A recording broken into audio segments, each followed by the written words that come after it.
Assalamualaikum warahmatullahi wabarakatuh. Jumpa lagi bersama dengan saya Suhailin. Saya akan mengkongsikan hari ini pada pagi yang mulia ini dengan satu ilmu yang hari ini yang paling hebat dalam ibadah dalam Islam ialah amalan korban yang mulia. Korban, kan kita mengorbankan. Hari korban. Hari korban? Hari korban. Orang tengok hari Adil Adha. Okay. Apakah sebenarnya erti korban? Mahwa al-kurban. Mahwa korban ni? Apakah korban ini? Okey, pengertian korban ialah menyembelih hewan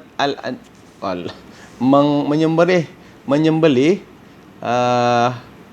binatang an'am pada hari raya haji ataupun hari-hari tasyrik kerana berniat ibadah kepada Allah Subhanahu Wa Taala. Selepas bulan Zulhijjah lah kan. Jadi kita sembelih adalah sembelihan. Kan boleh kan, masalah sembelih. Binatang an'am. An'am ini seperti yang 4 kaki lah. Kemudian dalil pensyaratan dalam korban ini Allah Subhanahu Wa Taala bagi dalil dalam Quran, jangan bukan suka-suka ni. Dalilnya adalah fasalli li rabbika wanhar. Surah apa ni? Siapa tahu surah apa ni? Surah paling pendek di dalam Al-Quran, iaitu surah Al-Kautsar ayat yang ke-2. Terjemahannya ialah, oleh itu kerjakanlah sembahyang kerana Tuhanmu semata-mata dan sembelilah wanhar, dan sembelilah korban sebagai tanda bersyukur kepada siapa? Kepada Allah Subhanahu Wa Taala. Jadi tuan-tuan dan puan, dalam sembelihan kita belajar sebelum ini, dan hari ini adalah tentang binatang korban, iaitu sunat-sunat dalam ibadah korban ini. Yang pertamanya ialah kita hendaklah memilih binatang yang gemuk, yang sihat lah, yang cukup umur dia kan. Yang kedua, menyembelih sendiri bagi lelaki. Kalau contohnya macam saya lah, kambing kan, saya yang sembelih, tapi suruh perempuan, lelaki lah kan, menyembelih sendiri bagi lelaki. Kemudian ketiga, membaca bismillah ataupun bertakbir. Bismillahirrahmanirrahim. Allahu akbar, Allahu akbar, Allahu akbar. Boleh, tak masalah. Yang keempat bersalawat ke atas Nabi Muhammad sallallahu alaihi wasallam. Allahumma salli ala Muhammad sallallahu ala Muhammad sallallahu alaihi wasallam. Jangan lupa bersalawat, rajin bersalawat kepada Nabi Muhammad sallallahu alaihi wasallam. Sehari 100 paling kurang. Subhanallah. Innallaha malaikatahu yusalluna 'alan nabi ya ayyuhalladzina amanu shallu 'alaihi wasallimu taslima. Allah bagi tahu bahawa para malaikat pun, Allah dan para malaikat berselawat ke atas Nabi. Subhanallah. Jadi kita pun selawatlah. Apalagi kita kena berselawat kepada Nabi Muhammad SAW. Dalam korban pun, ibadah korban, kita kena berselawat ke atas Rasulullah SAW. Amalkanlah. Ya. Yang kelima, menghadapkan binatang ke arah kiblat macam sembelihan lah. Waktu sembelihan korban ini bila? Ialah dilakukan selepas solat sunat Aidil Adha.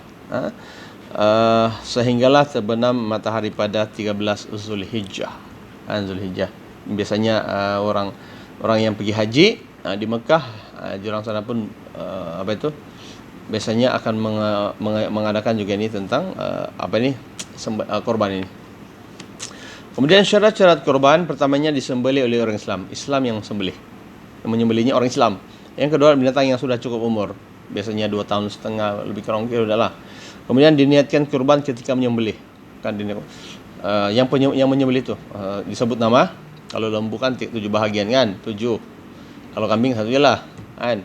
Jadi disebut Allah bakul ini, kemudian diniatkan korban hewan ini kepada si ini. Sebut kan lillahi ta'ala. Allahu akbar, Allahu akbar, Allahu akbar, Allahu akbar. Kemudian binatang ternakan yang halal dimakan, mestilah binatang ternakan yang halal, seperti kerbau, kambing, kibas. Boleh, lembu, boleh, unta dah boleh, unta. Hendaklah disembelih dalam tempoh waktu korban itulah. Jangan pula sebelum hari sudah sembelih. Selepas 13 Zulhijjah masih sembelih lagi. Tidaklah binatang yang sihat dan tidak cacat. Jangan binatang kurban ini dia mesti kena yang sihat dan tidak cacat. Kalau telinga sapi misalnya berlubang kan, Allah, cacatlah batu. Kan? Tuan-tuan dan puan adik-adik, adik-adik sekalian, umur binatang yang dijadikan kurban ialah kalau unta ialah 5 tahun atau lebih. 5 tahun atau lebih, kambing 2 tahun atau lebih, biri-biri dan kibas 1 tahun atau lebih atau telah berganti gigi. Biasanya gigi dia, kalau kambing ini kan tengok gigi dia. Kemudian bagi sapi, lembu ataupun kerbau 2 tahun lebih. Kemudian untuk info kita, umat Islam boleh berkongsi korban bersama 7 orang yang lain bagi seekor lembu, kerbau dan unta. Boleh 7 bahagian lah. Kalau kambing 1 je lah. Okay? Haiwan-haiwan yang boleh jadikan, yang tadi kan haiwan yang boleh jadikan binatang korban ialah kerbau, tadi kan sapi, kambing, biri-biri, kan. Allahu Akbar. Jadi tuan-tuan dan puan, adik-adik sekalian, dalam ibadah korban ini, daging sembelihan korban itu untuk apa?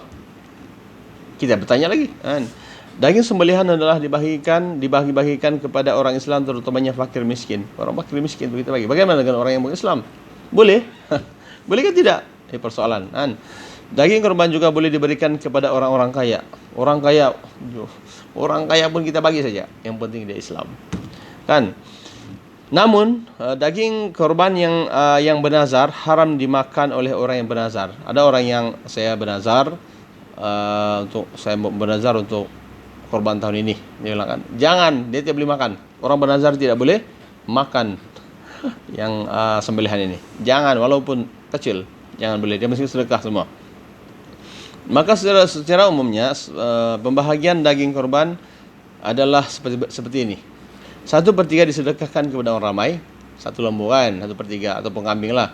1/3 disedekahkan mentah kepada fakir dan miskin, 2 ini. 1 fakir, 1 miskin. Yang 1/3 daging dimakan oleh orang yang berkorban, boleh diambil. Okey, 1/3 itu diambil, kemudian dimasak di rumah. Kita makan sama-sama. Datang pergi ke rumah, makanlah. Dan hikmah ibadah korban ini dalam Islam ini. Ingat betul apa hikmah dia. Masalah ada hikmah dia kan, ada hikmah dia. Jadi yang pertama hikmah dia adalah membentuk sifat bersyukur kepada nikmat Allah Subhanahu wa taala. Kita ni bersyukur kepada Allah Subhanahu wa taala. Yang kedua, kita panggil orang kan. Saya buat korban ni, nanti saya suruh masak, nanti datang rumahlah. Jadi itu memupuk hubungan silaturahim dalam kalangan umat Islam. Kan, umat Islam, kita lah, siapa lagi? Kemudian menghayati pengorbanan yang dilakukan oleh Nabi Ibrahim dan Nabi Ismail. Tuan-tuan tahu kah? Ada kan kambing yang diadakan Allah SWT kepada anak Nabi Adam. Kan Allah SWT ambil kambing itu kan. Kambing itu di mana? Di langit, disimpan di langit. Kemudian dia pergi mana? Dipercayai bahawa dalam ulama telah mengatakan bahawa kambing itu yang daripada Nabi Adam dengan kuasa Allah SWT digantikan dengan Nabi Ismail alaihissalam. Kan? Itulah pengorbanan. Allahu Akbar. Ini kan ilmu bagi kita kan, ilmu bagi yang belum tahu lah. Okey, kemudian yang keempat adalah memupuk sifat ikhlas dan menambah ketakwaan kepada Allah SWT. Kalau kaya 1 ekor sapi bagi sama orang, sedekah kepada orang miskin. Okey, yang kelima ialah memupuk semangat berkorban untuk meninggikan syiar Islam. Korban itu syiar Islam. Buat kalau yang ada. Kalau yang tidak boleh lah, kita jadi tukang makan je lah. Kan? Tapi kalau makan kerbau, kalau buat sup, Allahu Akbar. Kan? Tuan-tuan dan puan, ada satu masalah, isu yang kita dapat dalam korban ini, iaitu hukum melakukan korban adalah sunat muakkad bagi orang Islam yang mampu muakkad. Kemudian daging korban harus dibuat jamuan kepada orang ramai. Kita masak, kemudian kita buat sup. Sup bagi orang ramai. Yang ketiga ialah haram diberikan kepada orang kafir. Tak boleh. Kemudian haram menjual daging atau mana-mana bahagian korban. Dia tak boleh. Janganlah jual. Ini menjual lah. Jadi saya rasa itu sudah perkongsian saya untuk yang korban ini. Stay tune, insya-Allah kita akan dapat ilmu ini, insya-Allah. Jadi saya rasa itu saja. Yang baik dari Allah SWT. Wabillahi taufiq. Assalamualaikum warahmatullahi wabarakatuh. Jumpa lagi selepas ini. Akikah.